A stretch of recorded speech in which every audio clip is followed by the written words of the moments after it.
নমস্কার বন্ধুরা, আমার রান্নাঘরে সবাইকে স্বাগত। আজ সকালের জলখাবারে আমি আপনাদের জন্য নিয়ে চলে এসেছি ইনস্ট্যান্ট ইডলি রেসিপি। এটা বানানোর জন্য আমি এখানে নিয়েছি 3 থেকে 4টে কাঁচা পাকা লঙ্কা আর নিয়েছি কিছু ধনেপাতা। সেটাকে আমি ছোট ছোট করে কেটে নেব।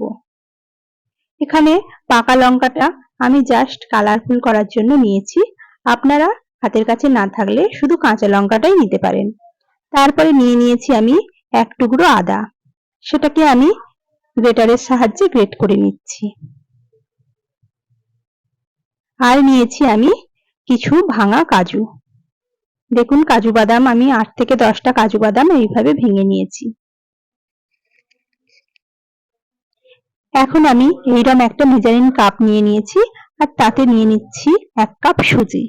আপনারা সুজিটা এইভাবে মেপে নেওয়ারই চেষ্টা করবেন, তাতে আপনাদের সুজি আর টক দইয়ের পরিমাণটা সমান সমান হবে। তারপরে একটা প্যান গরম করে তাতে দিয়ে দিলাম 1 চামচ ঘি। ঘিটা মেল্ট হয়ে গেলে আমি দিয়ে দেব 1 চামচ কালো সর্ষে আর দিয়ে দেব 1 চামচ বিউলির ডাল। দিয়ে হালকা একটু ভাজা ভাজা করে নেব।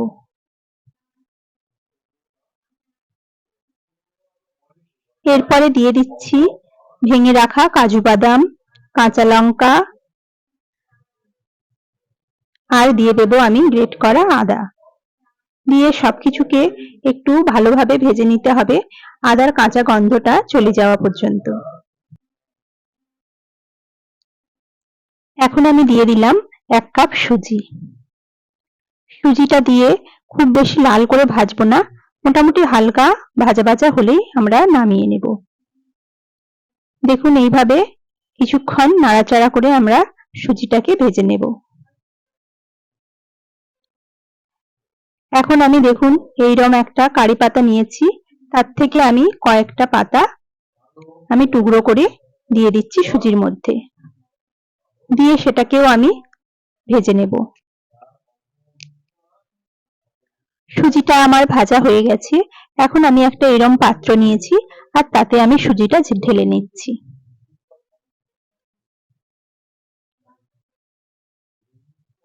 এরপরে আমি ওই একই কাপে 1 কাপ টক দই নিয়েছি, সেটা আমি সুজির মধ্যে ঢেলে দিলাম। তারপরে দিয়ে দিচ্ছি কিছু ধনেপাতা কুচি আর দিয়ে দেব 1/2 চামচ স্বাদ মতো লবণ। দিয়ে সবকিছুকে আমরা খুব ভালো করে মিশিয়ে নেব। দেখুন, এইভাবে শুকনো উপকরণগুলিকে আমি খুব ভালো করে মিশিয়ে নিচ্ছি। আমার মেশানো হয়ে গেছে। এখন আমি অল্প অল্প করে জল যোগ করব। একবারে বেশি জল দিয়ে দেবেন না, তাহলে মিশ্রণটা খুব পাতলা হয়ে যেতে পারে। তাই আমি অল্প অল্প করে জল যোগ করে মিশ্রণটাকে আমি মিশিয়ে নিচ্ছি।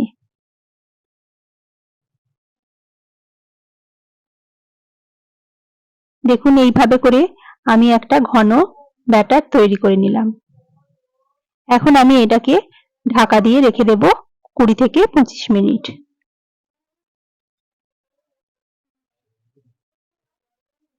এখন আমি বানিয়ে নেব নারকেলের চাটনি। তার জন্য এখানে আমি নিয়ে নিয়েছি 1 কাপ নারকেল কোড়া আর নিয়েছি 2টো কাঁচা লঙ্কা, কিছু পুদিনা পাতা আর কিছু ধনেপাতা। নারকেলটাকে আমি একটা মিক্সিং জারে নিয়ে নিলাম।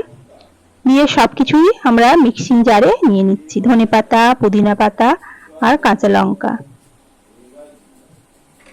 আপনারা চাইলে এখানে বাদামও অ্যাড করতে পারেন। দিয়ে সবকিছুকে আমি একটা ঘন পেস্ট বানিয়ে নিলাম। দেখুন, চাটনির কালারটা কত সুন্দর এসেছে। এখন চাটনির মধ্যে দিয়ে দিচ্ছি 1/2 চামচ জিরে গুঁড়ো আর 1/2 চামচ স্বাদ মতো লবণ। দিয়ে এখন আমি এটাকে মিশিয়ে নেব।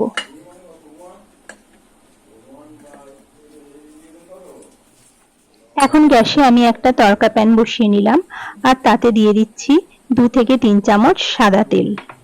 তেলটা গরম হলে আমি দিয়ে দেব 1/2 চামচ কালো সর্ষে আর দিয়ে দেব কয়েকটা কারি পাতা।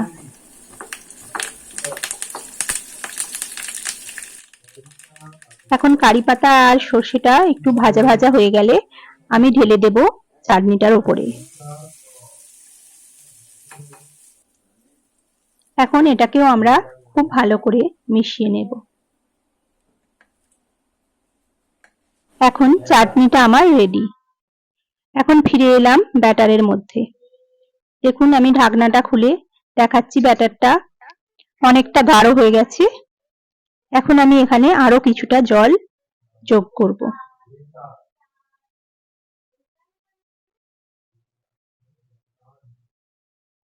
এইভাবে আরো কিছুটা জল যোগ করে আমি ব্যাটারটাকে পাতলা করে নিচ্ছি।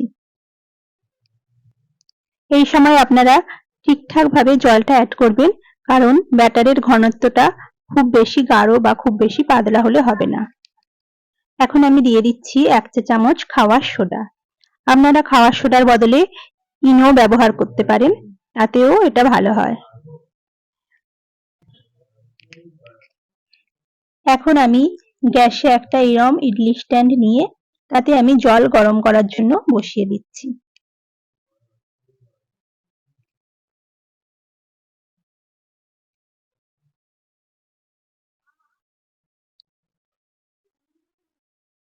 আমি এর ঢাকনাটা বন্ধ করে দিয়েছি। এখন জলটা গরম হোক, ততক্ষণ আমি ইডলিগুলো বানিয়ে নিই। তার জন্য আমি এইরকম ইডলি মোল্ড নিয়ে নিয়েছি, আর তাতে আমি সাদা তেল ব্রাশ করে নিচ্ছি।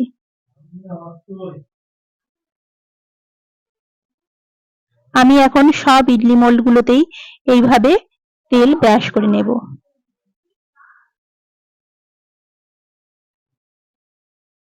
এরপরে আমি এইরকম একটা হাতার সাহায্যে সব ইডলি মোল্ড গুলোর মধ্যে আমি অল্প অল্প করে ব্যাটার দিয়ে দেব। দেখুন এইভাবে অল্প অল্প করে সবগুলোতে ব্যাটার দিয়ে নিতে হবে।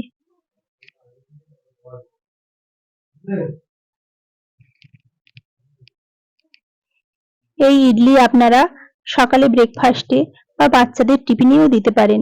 এটা যতটা খেতে সুস্বাদু ততটাই হেলদি। চাল ভেজাতে বাটতে সবসময় মনে থাকে না, তাই যখনই খেতে ইচ্ছা করবে তখনই এইরকম বানিয়ে নিন সুজির ইডলি। সুজি মোটামুটি সব বাড়িতেই সবসময় অ্যাভেলেবেল থাকে, তাই মন চাইলেই এইভাবে আমরা বাড়িতে বানিয়েই নিতে পারি। দেখুন এইভাবে সবগুলোতে ব্যাটার আমার দেওয়া হয়ে গেছে। এখন আমি এটাকে ইডলি স্ট্যান্ডের মধ্যে দিয়ে ভাপিয়ে নেব। দিয়ে এর ঢাকনা বন্ধ করে আমি 15 মিনিট ভাপিয়ে নেব। ফিরে এলাম 15 মিনিট পরে। আমি এখন ইডলিগুলো বের করে ঠান্ডা করে নিয়েছি। এখন আপনাদের দেখিয়ে দেব এগুলো ইডলি মোল্ড থেকে বার করে।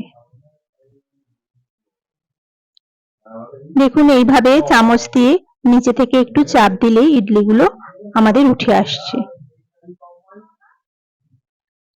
আমি আপনাদের দেখিয়ে দিচ্ছি ইডলিগুলো আমার কতটা স্পঞ্জি, জালিদার আর নরম হয়েছে। এখন আমি সব ইডলিগুলো মোল্ড থেকে তুলে নেব।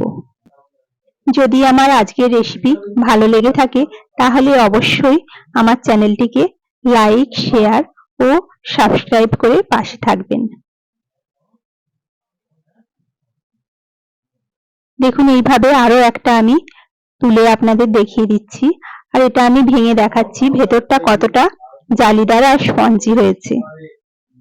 আজকের ব্রেকফাস্টে এইরকম গরম গরম সুজির ইডলি আমাদের একদম রেডি। এইভাবে আমি চাটনির সঙ্গে পরিবেশন করলাম। নমস্কার।